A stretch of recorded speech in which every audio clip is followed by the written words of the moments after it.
Whether you're a skeptic or a believer, join me, Rob McConnell, as together we'll investigate the world of the paranormal and the science of parapsychology here on the X-Zone Radio TV show on XZBN and the X-Zone TV channel on Simul TV. Since 1990, the X-Zone Radio TV show has been the place where people dare to believe and dare to be heard. Together, we'll investigate UFOs, aliens, ghosts, Bigfoot, psychic phenomenon, lake monsters, conspiracy theories, government cover-ups, the truth embargo, alien abductions, ESP, haunted locations from around the world, and so much more. With over 28 years of broadcasting and more than 4,500 individual guests, the X-Zone is truly a place where fact is fiction and fiction is reality, as evidenced by the credibility, integrity, and professionalism of the guests that we bring to our international audience. If you have seen a UFO, had a close encounter, seen a ghost, Bigfoot, lake monster, or a story that you would like to share or have investigated, contact me, Rob McConnell, by sending me your email to xzone@xzoneradiotv.com, or you can call toll-free 1-800-610-7035, extension 143, and on Skype, X-Zone Radio TV. For more information on the X-Zone Radio TV show with yours truly, Rob McConnell, visit www.xzoneradiotv.com or www.xzonetvchannel.com or simultv.com and xzbn.net. Until next we meet here in the X-Zone from our broadcast center and studios in Hamilton, Ontario, Canada, always remember, X-Zone Nation, keep your eyes to the sky and your heart in the light.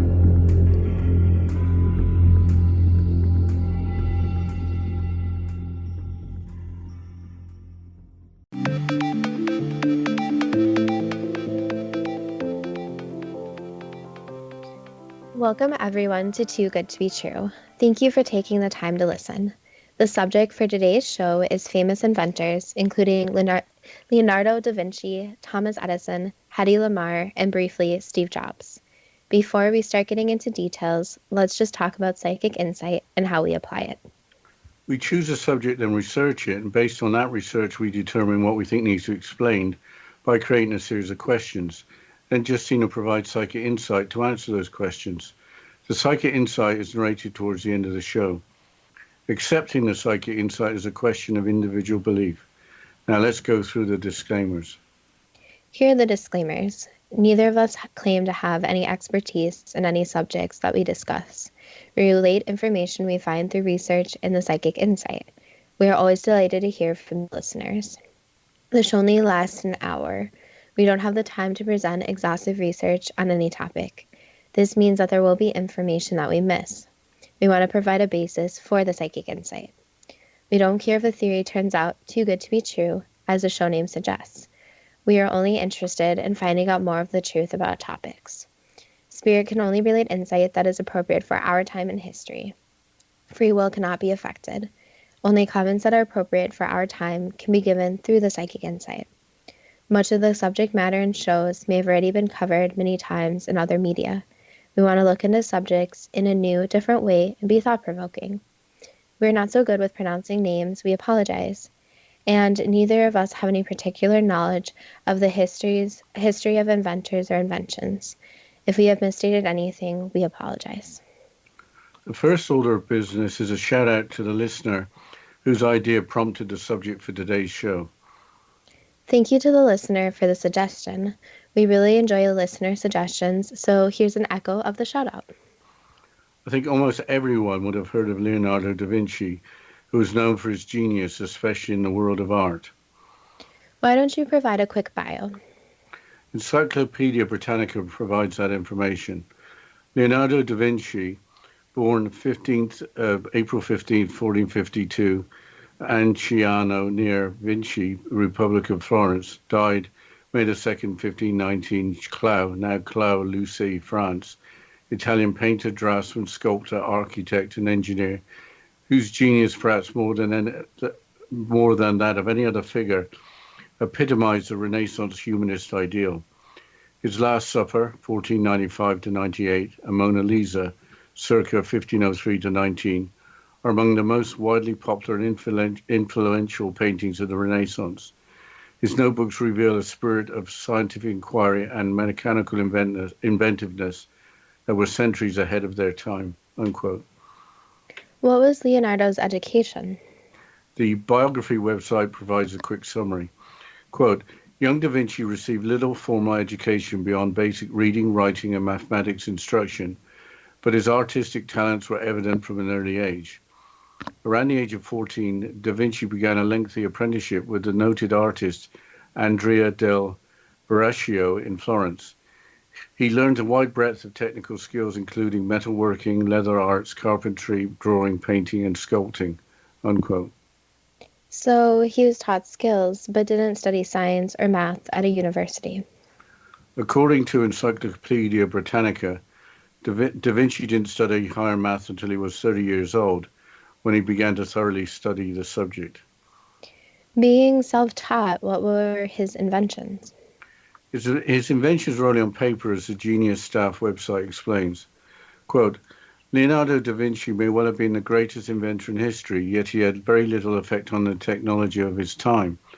Da Vinci drew sketches and diagrams of his inventions, which he preserved in his notebooks, but either he lost interest in building them or was never able to convince one of his wealthy patrons to finance construction of his designs. As a result, almost none of Da Vinci's inventions were built during his lifetime. And because he never published his diagrams, nobody else knew about them until his notebooks were discovered long after his death. That's a pity, because Da Vinci's designs were spectacularly ahead of its time. If they had been built, they may have revolutionized the history of technology, though many of them would have been impossible to build with the tools available in the 15th and 16th centuries. In recent years, however, engineers have begun to construct models of Da Vinci's amazing machines, and most of them actually work, unquote. Okay, I think we need some examples. The Genius Staff website provides plenty of examples, starting with the ball bearing. Quote, as an invention, the ball bearing doesn't seem at all that impressive, but much of modern technology depends on it. Ball bearings make it possible for drive shafts to rotate, for goods to roll along ramps in a factory or a store, and for mechanical devices in general to operate. By placing a smoothly rolling sphere between moving surfaces, ball bearings eliminate friction. The idea can be traced back to the Roman Empire, but many historians believe that Da Vinci's notebooks contain the first practical designs. Many of the devices that he conceived depend on them, and he wouldn't have operated without them. Of course, as with many of Da Vinci's ideas, the concept was never made widely known, and the ball bearing had to be reinvented by someone else, unquote. If you are an engineer, the invention of a ball bearing means a lot. But can you provide an example of something that would resonate more with the general public? The Genius Staff website provides the example of the parachute. Quote, Da Vinci, who was fascinated by the idea of human flight, conceived his parachute as a way for people to drift gracefully through the air. Its pyramid-shaped framework was draped with cloth. As Da Vinci wrote in his notebooks, it would allow a man to throw himself down from any great height without suffering any injury. 21st century attempts to build the design suggest that it would have worked pretty much as Da Vinci described, unquote. I don't think we have time to describe any more inventions, but why don't you provide some idea of the range of his radical ideas? His inventions did include the diving suit, the armored tank, the barreled cannon, the flying machine, the machine gun, the pendulum clock, the self-propelled cart, the revolving bridge, the robotic knight or robot, and the first continuous variable transmission that produces better gas mileage in some of the vehicles of today. Barreling in a gun or cannon spins the projectile for greater accuracy. I think it's time to move on to Thomas Edison. An article in the magazine The New Yorker dated October the 21st, 2019, describes the real nature of Thomas Edison's genius, starting with a statement. The inventor did not look for problems in need of solutions. He looked for solutions in need of modification. The prime example may be the light bulb, which he didn't really invent. The New Yorker article explains that he perfected an existing invention. Quote, Thomas Edison was already well known by the time he perfected a long-burning incandescent light bulb, but he was photographed next to one of them so often that the public came to associate the bulbs with the invention itself. That made sense.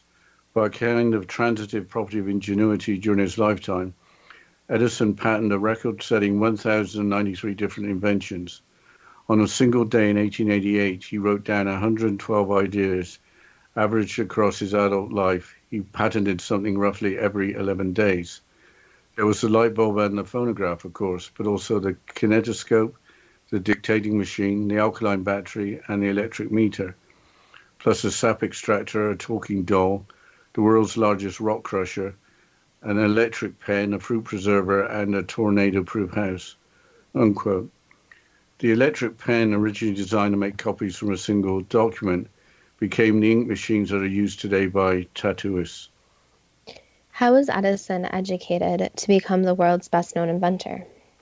By not attending school. The following is from the Foundation for Economic Education, or FEE, website from a 1995 article.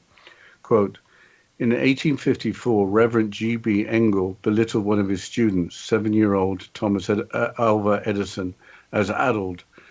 This outraged the youngster, and he stormed out of the Port Huron, Michigan school, the first formal school he had ever attended. His mother, Nancy Edison, brought him back the next day to discuss the situation with Reverend Engel, but she became angry at his rigid ways. Everything was forced on the kids. She withdrew her son from the school where he had been for only 3 months and resolved to educate him at home. Although he seems to have briefly attended 2 more schools, nearly all his childhood learning took place at home, unquote. After homeschooling, did he go to college?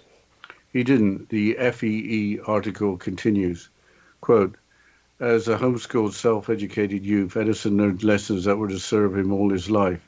He learned education was his own responsibility. He learned to take initiative. He learned to be persistent.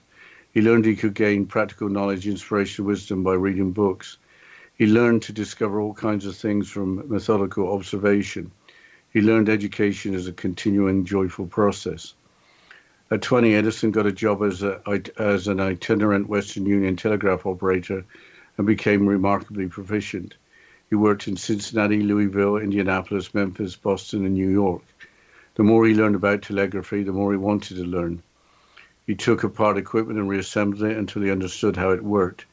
He experimented with ways to make it better. He decided that greater knowledge of chemistry would help him, so he haunted used bookstores and ordered chemistry books from London and Paris.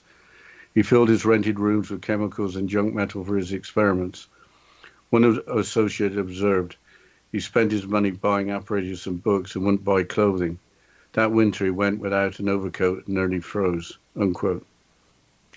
We'll have to continue after the short break, and you're listening to Too Good to Be True with Justina Marsh and Pete Marsh on the X Zone Broadcast Network, www.xzbn.net.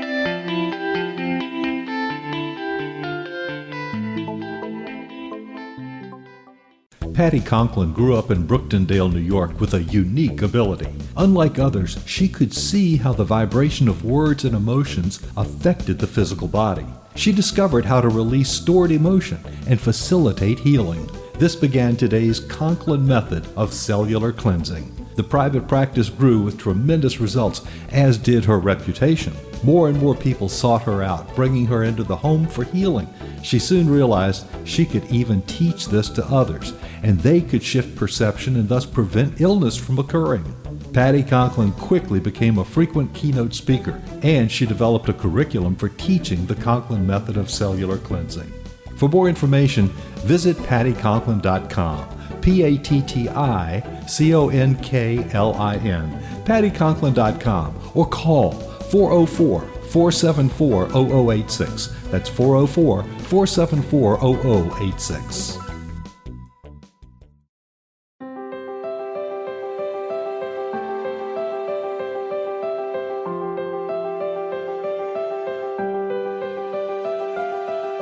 Mission Evolution is dedicated to the well-being of the planet and animals, as well as the evolution of humankind. One major factor threatening all three is increasing toxicity. Heavy metals and other environmental toxins are poisoning our bodies, deteriorating our brains, blocking our spiritual connection, and shortening our lives. Yet these poisons are extremely difficult to remove. I'm Gwilda Wieka, and I recently became aware of a product created from the marriage of nature and nanotechnology called Vitality. It's formulated from zoolite, whose crystalline structure binds toxins, gently carrying them out of the body. The light is only as clear as the window through which it shines. Clear your body, shine your light into the world. Visit vitalityhappens.com for a 20% discount. Enter code PATHHOME.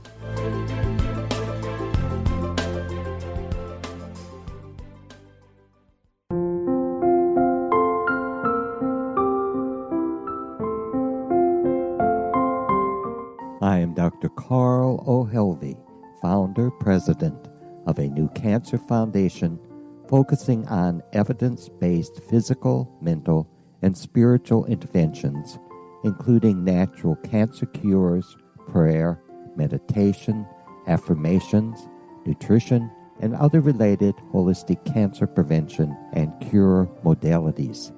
These are used in cancer education, research, and financing care. I ask for your help to continue this important work by donating at www.holisticcancerfoundation.com.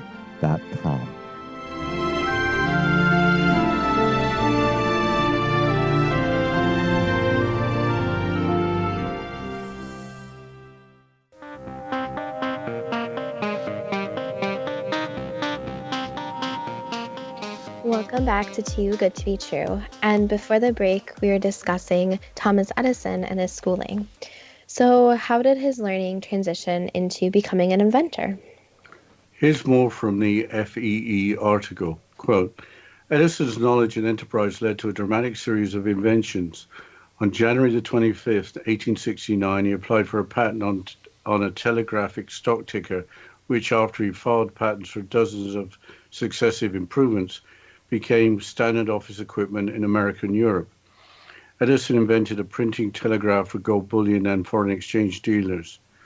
Western Union and his rivals battled to gain control of Edison's patents, which revolutionized the telegraph business. For example, he figured out how a central telegraph office could control the performance of telegraph equipment at remote locations. He developed a method for transmitting 4 messages simultaneously over the same wire. Intense curiosity, nourished by his home education, drove him to become perhaps America's best technician on telegraphy, unquote. The article continues describing how Edison arrived at the idea of the phonograph from the noise produced by his invention of the automated telegraph. Wasn't Edison a competitor to Nikola Tesla? Yes, Edison was born in 1847, whereas Tesla was born in 1856, so they were contemporaries. In a previous episode, we discussed how Tesla's AC electric current went out over Edison's DC electric current. For the 1888 Niagara Falls Power Project, AC was adopted and became standard as it is today. Edison was a very different inventor to Tesla. He certainly got all the glory. In a 2014 article, the Life Science website, through Leonard de Graaf, an archivist at Thomas Edison National Historical Park in New Jersey, explains why Edison had the incredible success that he did.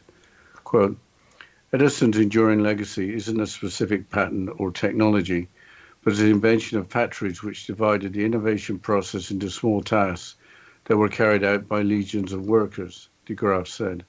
For example, Edison got the idea for a moving picture camera or kinetoscope from a talk by photographer Edward Muybridge, but then left most of the experimentation and prototyping to his assistant William Dixon and others.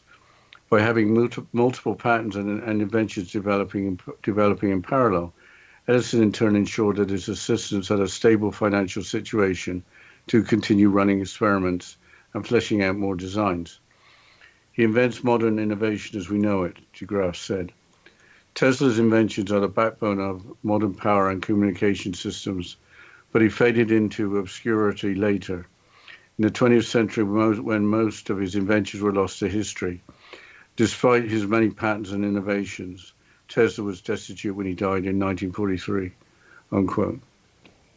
In addition to the use of AC versus DC electric current, didn't Edison and Tesla have an ongoing rivalry? Their rivalry seems to have been exaggerated. Tesla worked for Edison for his first job when he arrived in the United States from Europe, as the History Channel website explains. Quote, Tesla arrived in New York in 1884 and was hired by an engineer at Thomas Edison's Manhattan headquarters. He worked there for a year, impressing Edison with his diligence and ingenuity. At one point, Edison told Tesla he would pay $50,000 for an improved design for his DC dynamos. After months of experimentation, Tesla presented a solution and asked for the money. Edison demurred and saying, Tesla, you don't understand our American humor. Tesla quit soon after, unquote. Edison tried various scare tactics, including electrocuting animals to put the public off of AC electric current, but I couldn't find other inventions where they went head-to-head as direct competitors. Changing subjects, who's the third inventor we are going to discuss? Hedy Lamarr. I haven't really heard of Hedy Lamarr. Here's part of her biography from the Hedy Lamarr website. Quote, often called the most beautiful woman in films, Hedy Lamarr's beauty and screen presence made her one of the most popular actresses of her day. She was born Hedwig Eva Maria Kiesler on November the 9th, 1914 in Vienna, Austria. At 17 years old, Hedy starred in her first film, a German project called Geld auf der Straße. Hedy continued her film career by working on both German and Czechoslovakian productions. The 1932 German film Ecstasy brought her to the attention of Hollywood producers, and she soon signed a contract with MGM, unquote. How did Hedy become an inventor? The Women's History website provides a narrative. Quote, in Hollywood, Lamarr was introduced to a variety of quirky real-life characters, such as businessman and pilot Howard Hughes. Lamarr dated Hughes, but was most notably interested with his desire for innovation. Her scientific mind had been bottled up by Hollywood, but Hughes helped to fuel the inventor in Lamarr, giving her a small set of equipment to use in a trailer on set.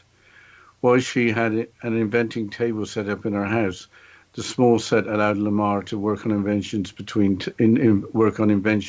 takes. Hughes took her to his airplane factories, showed her how the planes were built, and introduced her to the scientists behind his manufacturing process. Lamarr was inspired to innovate as Hughes wanted to create faster planes that could be sold to the US military. She bought a book of fish and a book of birds and looked at the fastest of each kind. She combined the fins of the fastest fish and wings of the fastest bird to sketch a new wing design for Hughes' planes. Upon showing the design to Hughes, he said to Lamarr, "You're a genius," unquote. What scientific training had she received? Multiple sources state that she was primarily self-taught. What were her inventions? Here's more from the Women's History website. Quote, Lamarr was indeed a genius as the gears in her inventive mind continued to turn. She once said, improving things comes naturally to me. She went on to create an upgraded stoplight and a tablet that dissolved in water to make a soda similar to Coca-Cola. However, her most significant invention was engineered as the United States geared up to enter World War II, unquote. Her most famous invention was a frequency hopping signal, which she co-invented with George Antheil. Who was George Antheil? He was a pianist, composer, and author. The following is from Wikipedia. Quote, during World War II, Lamarr learned that radio-controlled torpedoes, an emerging technology in naval war, could easily be jammed and set off course. She thought of creating a frequency-hopping signal that could not be tracked or jammed. She contacted her friend, composer, and pianist George Antheil to help her develop a device for doing that. and he succeeded by synchronizing a miniaturized player piano mechanism with radio signals. They drafted designs for the frequency hopping system, which they patented. The article continues. Their invention was granted a patent under U.S. Patent 2292387 on August 11, 1942, filed using a married name, Hedy Kiesler Markey. However, it was technologically difficult to implement, and at the time the U.S. Navy was not receptive to considering inventions coming out from outside the military. In 1962, at the time of the Cuban Missile Crisis, an updated version of their design was installed on Navy ships. Their first contributions were formally recognized in the late 20th and early 21st centuries, unquote. Hedy's first husband, Frederick Mandel, was chairman of a large Austrian munitions firm that helped equip Hitler's military. Apparently, he socialized with Hitler and other Nazis. So Hedy Lamarr must have had some knowledge of weaponry. For the application that drove her invention, she must have known something about naval torpedoes. What recognition did the co-inventors receive? Here's more from the Women's History website. Quote, meanwhile, Lamar's patent expired before she ever saw a penny from it. While she continued to accumulate credits in films until 1958, her inventive genius was yet to be recognized by the public. It wasn't until Lamar's later years that she received any awards for her invention. The Electronic Frontier Foundation jointly awarded Lamar and Antheil with the Pioneer Award in 1997. Lamar also became the first woman to receive the Invention Convention's Bobby Nass Spirit of Achievement Award. Although she died in the year 2000, Lamar was inducted into the National Inventors Hall of Fame for the development of her frequency hopping technology in 2014. Such achievement has led Lamar to be dubbed the mother of Wi-Fi and other wireless communications like GPS and Bluetooth, unquote. Those are incredible achievements. We have time to talk briefly about Apple inventor Steve Jobs. Through movies about his life and inventions, I think that people are pretty familiar with his achievements. I agree. So what is left to be said about him? Well, two things really. He dropped out of college, but did later attend some classes on a non-tuition basis, so he appears to have been largely self-taught. Also, he had an interest in Zen Buddhism and meditation. What is Zen Buddhism? The BBC website provides an explanation. Quote, Zen Buddhism is a mixture of Indian Mahayana Buddhism and Taoism. It began in China, spread to Korea and Japan, and became popular in the West from the mid-20th century. The essence of Zen is attempting to understand the meaning of life directly without being misled by logical thought or language, unquote. We'll have to continue discussing Steve Jobs after this short break, and you're listening to Too Good to Be True with Justina Marsh and Pete Marsh on the X Zone Broadcast Network, www.xzbn.net.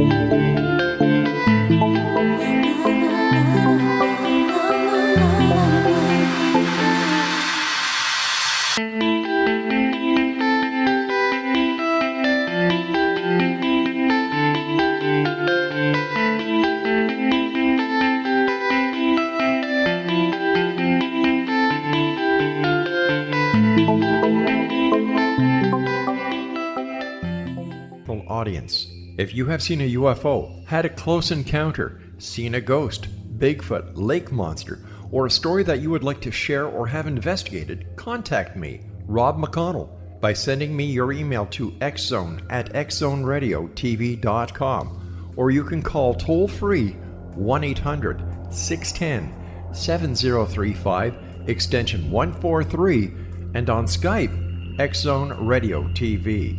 For more information on the X Zone Radio TV show with yours truly, Rob McConnell, visit www.xzoneradiotv.com or www.xzonetvchannel.com or simultv.com and xzbn.net.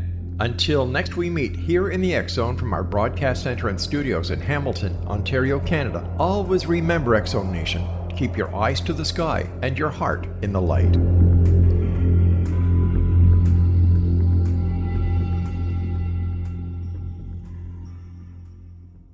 Join Patty Conklin and Healing Within Radio each week. More than entertainment, Healing Within offers educational, useful tools for everyday life. Listen for help overcoming fear, anxiety, and depression.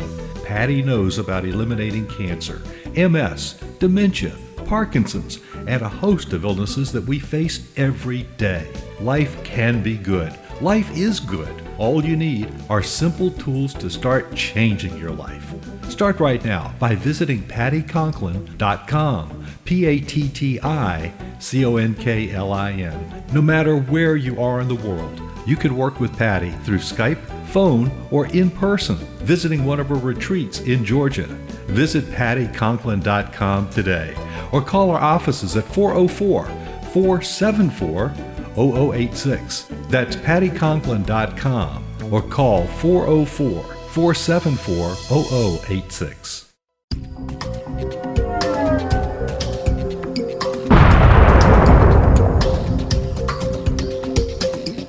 Coming soon to the X Zone Broadcast Network is A Different Perspective with me, Kevin Randall, as your host. We'll be taking a close look at what is happening in the world of UFOs today with side trips into the paranormal. Guests will range from those who are household names to those who have a different perspective on a variety of topics. No topic will be taboo, but there will be tough questions asked as we all search for the truth about UFOs, the paranormal, and those things that excite us. Sometimes we'll agree with a guest and sometimes we won't, but we'll try to keep the program topical. For those of you who would like to read, be sure to visit www.kevinrandall.blogspot.com and remember to listen to the other fine programs on the X Zone Broadcast Network at www.xzbn.net.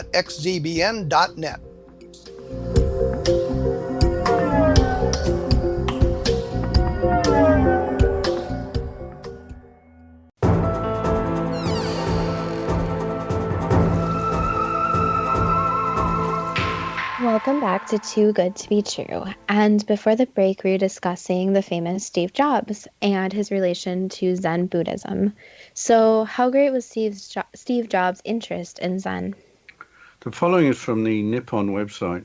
Quote, put up for adoption immediately after birth, Steve Jobs was a spiritual seeker from an early age.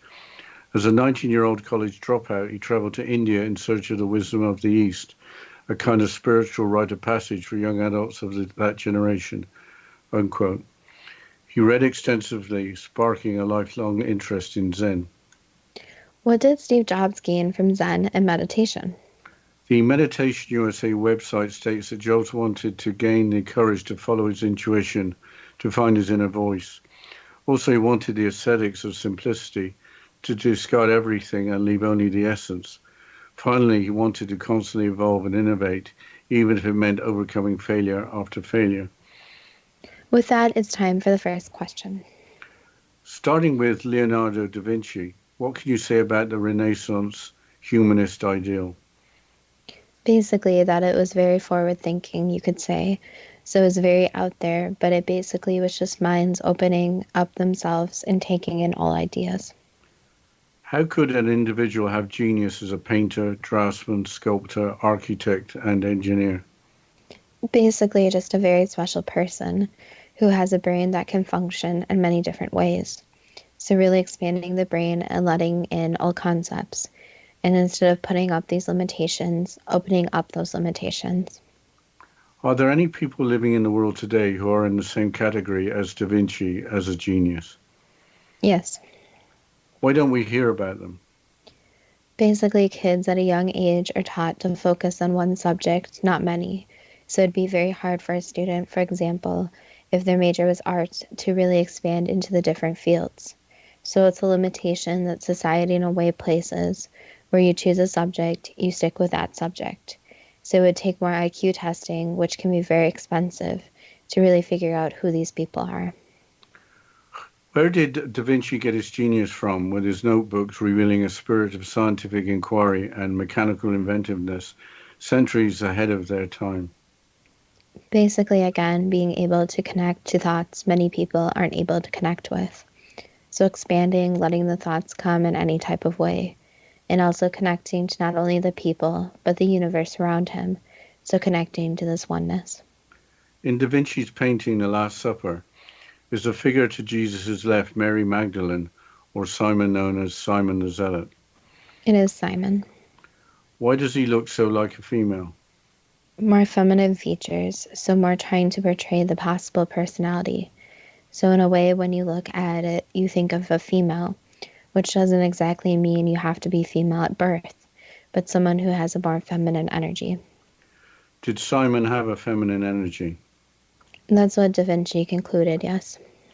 In the painting, why are the 12 disciples grouped in 4 groups of 3? As teams, you could say. So there's nothing really symbolic about it. Not really, you know. Is the subject of the painting the Mona Lisa, the Italian noblewoman Lisa Gherardini? That's one of the figures it's based off of, yes. But there are also ideas taken from other women as well. So it's a composite made up from several women. Yes. Why is the Mona Lisa so significant and so famous? Basically because of the way it makes people feel. So there's the initial confusion, but then everyone feels a very different way about it. So that's what art in general does, is it releases feelings. How could Da Vinci develop his vast knowledge from little formal education beyond basic reading, writing, and mathematics instruction? Basically, he thought in a different way. So he didn't need the formal training to be able to achieve what he did. So sometimes formal training actually hinders people and makes it so they are more limited. So he just thought way differently than many people. Although Da Vinci had artistic talents as a 14-year-old, why would there be an available apprenticeship with a wide breadth of technical skills that included metalworking, leather arts, carpentry, drawing, painting, and sculpting? Basically, it was just the path that was set. So it was what the cards linked up. Why did Da Vinci wait until he was 30 years old to start studying math and then thoroughly studying it? It was his new calling at that age, so he decided he wanted to do more. Was it lack of money or lack of interest why Da Vinci's experiments stayed on paper and were never constructed? Yes, and also his status. So for a very long time, he was viewed as less than because of not having the education. So if he had formal qualifications as an engineer, he might have realized some of his inventions. Correct. Why did Da Vinci design many inventions that couldn't have been built with 15th or 16th century tools? Basically, as the technology advanced. So it was way beyond his time where the ideas were supposed to be used as technology actually advanced. Why didn't Da Vinci publish his ideas with them only being found in notebooks long after his death? He wasn't so confident in them, so he wanted to document them, but didn't really know who to give them to or who would believe that he actually made them. How did Da Vinci arrive at the idea of the ball bearing, an invention that is essential to modern civilization? He basically thought that himself. So again, it goes back to opening up his mind and just letting the information come through. How did Da Vinci arrive at the idea of the parachute with his design actually built in the 21st century, working pretty much as he had described? He studied different animals and how they fly and based it off of that. How did Da Vinci arrive at so many ideas that are inventions commonly seen in the modern world, such as the diving suit, the armored tank, the barrel cannon, the flying machine, the machine gun, and the pendulum clock? Basically, again, he had his ultimate knowledge and genius level that many people could not only dream of achieving. So his brain worked in a different way and was wired in a different way. What else can you say about the inventions put down on paper by Leonardo da Vinci and where he got his ideas from? Basically, you can say that the universe helped him. So ideas were ready in the universe, and he was able to grab those ideas as well. Changing subject to Thomas Edison, did he look for solutions in need of modification, with the light bulb being a prime example? Yes, he did. Was Edison often photographed next to light bulbs in order that the public would think he was the inventor? Yes. How could Edison patent 1,093 inventions in his lifetime, which is equivalent to a new patent roughly every 11 days during his adult life. Again, genius level IQ. So thinking in a different way and being able to process information much faster than a normal person. How could Edison on a single day in 1888 write down 112 ideas? Again, just the fast processing. So being able to process multiple ideas at one time and to do this constantly. How did Edison get his ideas? Basically, his came from his brain. So it was the possibilities where he viewed every single possibility and wrote those down. What would our world be like today without Edison's inventions or his improvement of existing inventions?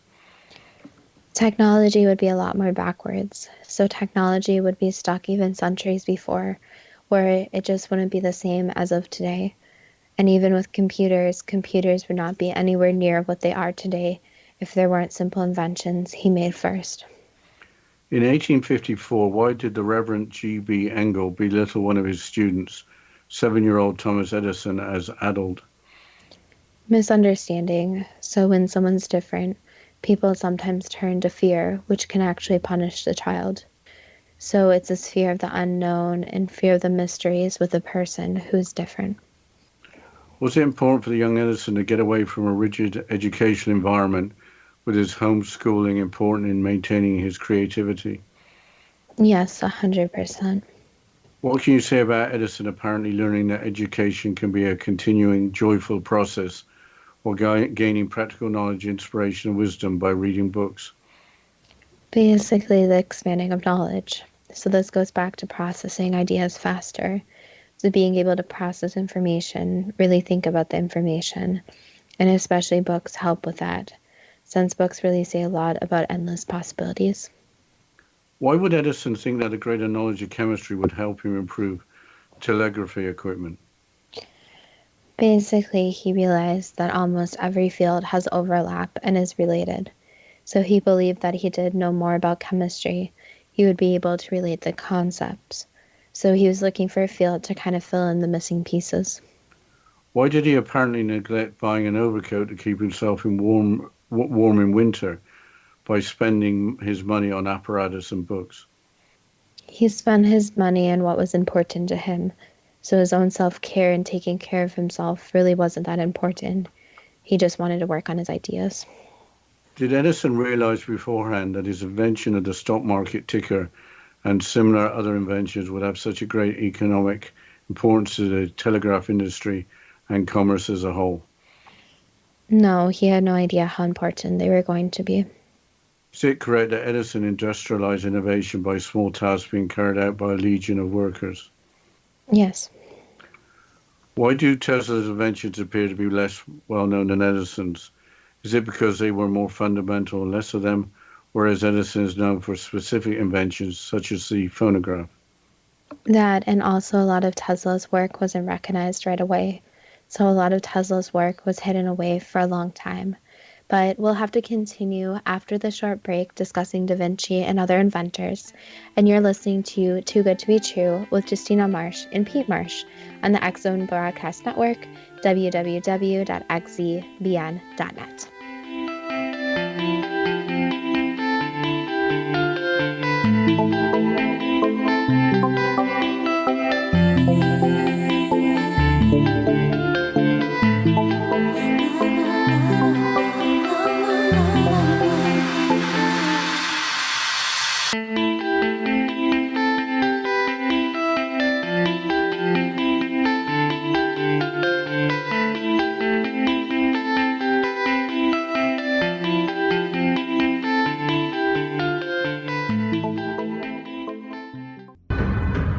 If you are looking for a safe, zero-calorie natural option to the harmful artificial sweeteners on the market today, Just Like Sugar is what you're looking for. Just Like Sugar is a wonderful natural alternative for those health-conscious people who choose a calorie-restricted diet with a great, pure, sweet flavor that tastes just like sugar.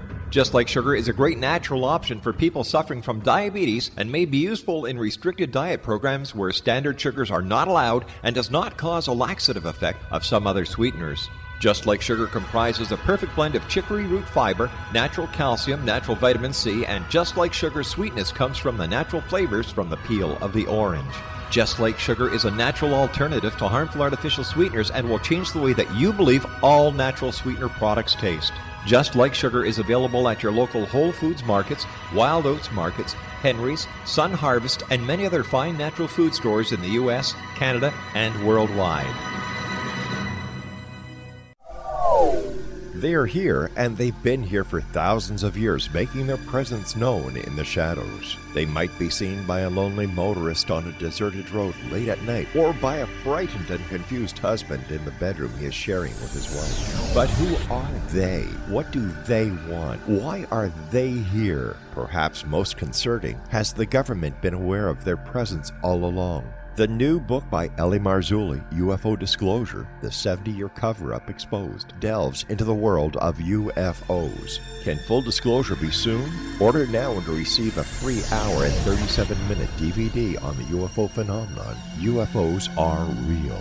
Get both the book and the DVD, a $40 value, for only $19.99. To order your book and DVD today, go to lamarzulli.net. That's LAMARZULLI.net. You have heard of the X Zone? Now watch it on Simul TV, plus 500 video games, live TV channels, free video on demand, worldwide, and more. Does this sound like tomorrow's television? Well, it is, but you can have it today, right now. It is Simul TV. Simul TV offers what the others only wish they could provide. 15 exclusive channels like X Zone, sci-fi, and horror. We are worldwide. No other provider offers that. 500 built-in video games. No need to have an extra expensive system. We have them included. Free video on demand. Live streaming events from around the world, interactive online network, and much more. Tomorrow's TV today. Simul TV. Sound too good to be true? Well, it's not. You can have Simul TV today. Sign up at simultv.com. Do it today.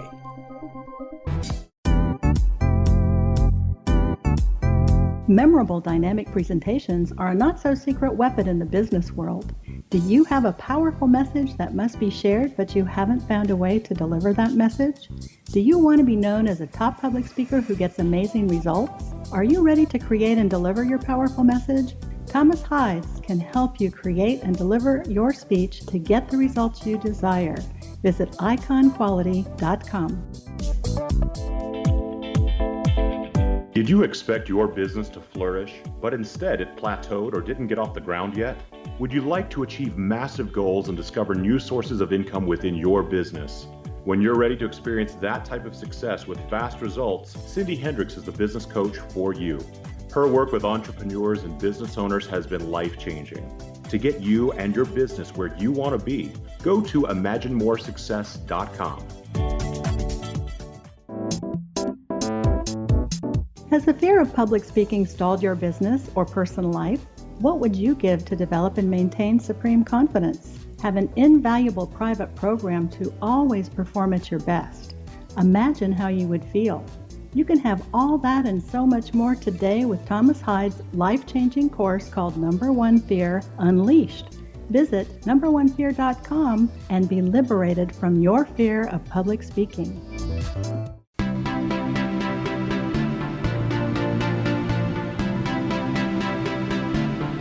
Welcome back to Too Good to Be True. And before the break, we were discussing Edison and Tesla. Dad, can you please continue with the questions? Why is there the belief that Tesla and Edison were fierce competitors throughout their lifetimes, when their competition seems to be centered around AC versus DC current as the standard electrical supply for the masses? Basically, yes, they were competition, but that actually drove them more. So it was this dive to see someone who's more on their level, which actually drove them to thinking to have more ideas and more inventions. So sometimes when someone is on that type of genius level, it's actually good to have other competitors, or this competition actually makes them want to work harder. So there's more to their competition than AC versus DC current? Yes. What was Tesla and Edison's motivation? Rather than destroying each other, was it to bring out the best in each other? Yes, 100%, and especially with electricity being their main competition. But there was more in the background about that also. So it wasn't just AC versus DC, but there was a lot more about how that could actually be used. So that's where it goes into more complicated inventions, which even include more far-fetched concepts, such as being able to travel through time. Why did Edison have to use scare tactics such as electrocuting animals in trying to win the AC versus DC argument? So that's a complex question, but when someone reaches that level of IQ, that level of processing, they lose some other vital human characteristics. So they get so obsessed with an idea that they lose a lot of their empathy for others, even their social skills. So basically, it wasn't even that he was thinking he was doing something wrong. It was that he couldn't even understand that he was doing something wrong, since he wanted to prove his point so much. So it almost becomes an obsession where it's all they can think about. Why did Edison, after employing Tesla, promise him $50,000 for an improved design for his DC dynamo, and then not paying him when Tesla presented a solution? Again, lacking those human skills, so lacking those social skills. So especially when you put two people together who are that high functioning, that smart, it's very hard for them to have an even normal or semi-normal social relationship. Was that incident the major reason why Tesla left Edison's employment? Yes. What else can you say about the inventions of Thomas Edison and where he got his ideas from, including driving innovation on an industrial scale? Basically, again, just the high processing of his brain. So where it functions so much quicker than a normal person, where he could come up with all these different ideas. So he would see something, see an issue, see something around him, such as nature, and he would basically grab an idea out of thin air from there. Changing subject to Hedy Lamarr, how did businessman and pilot Howard Hughes recognize her talent for invention, especially as being an inventor wouldn't be expected of a Hollywood movie actress? Basically just luck. So they met and he just happened to recognize her intelligence. Correct. Did Hedy buy a book of fish and a book of birds, looking at the facets of each kind, and then sketch a new wing design for Howard Hughes's planes? Yes. On seeing the design, did Howard Hughes tell Hedy that she was a genius? Yes. How could Hedy be such a successful inventor without a formal scientific education, having been largely self-taught? Having a formal education doesn't always work for everyone. In a lot of cases with someone that's smart, formal education can actually hinder them from their creativity. Was Hedy's recognition of radio-controlled torpedoes as an emerging technology, at least in part due to her knowledge gained about weaponry during her first marriage to a munitions manufacturer who rubbed shoulders with Hitler and other Nazis? Yes. In approaching George Antheil, how did Hedy connect the frequencies of different notes produced by a piano with radio frequencies? Was it that they are just waves of different wavelengths? Basically, she was able to connect the dots, picking up on the likely mess of them. So the higher IQ allowed her to connect the dots way quicker than anyone else would. So basically, it was almost a visual representation to her, where she could see the different wavelengths, the different notes, and make the connection between the two. Was Hedy Lamarr's invention of frequency hopping signals so ahead of its time that the sole reason why she only received recognition late in life? Or was it because she was a Hollywood actress and as such was not taken seriously? Basically a combination of both. So she wasn't taken very seriously, but people didn't understand what she's talking about. Is it appropriate for Hedy Lamarr to be dubbed the mother of Wi-Fi and other wireless communications like GPS and Bluetooth? Yes. What else can you say about the inventions of Hedy Lamarr and where she got her ideas from? Basically, again, it's about expanding your brain and seeing things in a different way. So she wouldn't have just let her brain go wherever it wanted to. Otherwise, she wouldn't have figured out her major concepts. So instead of being overwhelmed, even stressed, focusing on one concept, thinking about all the possibilities that weren't discovered yet. Changing subject to Steve Jobs, Why did it seem? Why did it seem to be well known? Why doesn't it seem to be well known that he had more than a passing interest in Zen Buddhism and in meditation? It's not a topic that's going to make headlines. So if you see Steve Jobs and Buddhists in headlines, not many people are going to be interested in it. Did being put up for adoption as an infant have an influence on Jobs' religious and intellectual journey? Yes, 100%.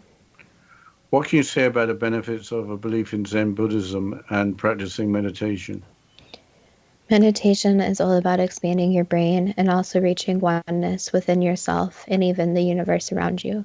So meditation is very beneficial even for people who don't have Buddhist beliefs, where it can calm you, help with anxiety, and can help you even with small things like losing something. Let's say you're anxious about losing your wallet. If you meditate, you may be able to retrace your steps and find the wallet easily. So it's all about centering yourself and being able to let your brain wander, where it's not focusing on one concept, but also the limitless possibilities. So society as a whole wants people to think all the time, focus on certain aspects, but instead the brain needs time to rest. Did Steve Jobs find courage to follow his intuition to achieve simplicity and to constantly evolve and innovate? Yes. What else can you say about Steve Jobs' beliefs and where he got his ideas from? He followed a lot of important figures. So he did actually follow a lot of Buddhist monks and their journeys and saw how they expanded their own minds.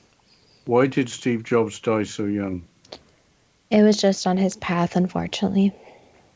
None of the inventors we have discussed had the benefit of a complete formal college education. Does that suggest that being a great inventor requires the ability to be self-taught? Not always, no. So there are some that actually benefit from a structure from the formal education. But as a whole, when someone does have a higher IQ, it does help where they can express themselves, since they will be viewed as different. So it's not really the education system which is the issue. It's a concept that if you are different, you are labeled as strange, weird, you are not the norm. So it's allowing education to have room for people who are different, who think in a different way, and being able to work with them. Does being a great inventor involve experiencing failure and having the inner strength to believe in oneself in order to keep trying? Yes, and many inventors use that as a motivation, where if they are not successful, that motivates them to work harder, faster, and come up with new concepts. That was the last answer. Even when extremely talented, is recognition of personal achievements within a lifetime too good to be true? That depends on what you are prepared to believe. I guess we shouldn't have had the disclaimer that we were trying to bash the educational system. It seemed a common theme in all the inventors that essentially they had a sound education, but after that were self-taught. Yeah, I think the ultimate conclusion kind of at the end there is that some people do need the more rigid structure of formal education, but then some people don't. So it seems that even in the last few years, especially in college education, there's different ways that the different education kind of adapts to the people, where it's not just you go to school from 8 to 5, but you can take classes online or you can skip a semester. So I think really you see that more in the college education system, where it's not as structured and fits more to people's needs. I was interested in the comment about making room for people that are different. It seems in the 21st century that the type of nonsense that went on when I was in middle school or so forth is still going on, that people are different tend to be singled out and maybe cyberbullied. Yeah, I think it's a lot about acceptance, and I believe it's getting better. But again, it's realizing that just because someone's different doesn't mean they're strange. I'm sure a lot of these inventors, which we obviously can't talk to them, but I believe a lot of these inventors probably did have a lot of stories about how they were singled out. Yes, and certainly Edison was singled out by the Reverend, his teacher, and I guess he was. I guess the story was, or the take was that he was scared of what he was. I guess so. Maybe fear has got a lot to do with it. Well, I think it's also interesting going into Steve Jobs and his life and with the meditation and the Zen Buddhism, how he really benefited from that. So I think the theme here too is that people learn in all different ways and come up with ideas in all different ways. So it's very important to adapt the learning to one's learning style. So I think a lot of schools are trying to do that where each child actually learns different. But on that note, I'll mention our Facebook page and our Instagram, our Facebook page at Too Good to Be True, with the first two spelled TWO, and our Instagram page at TWOGTBT. We would love to hear from the listeners. If you have any suggestions, I want to give a final shout out to the listener who suggested today's show. And as always, thank you so much for listening, and we look forward to next week's show.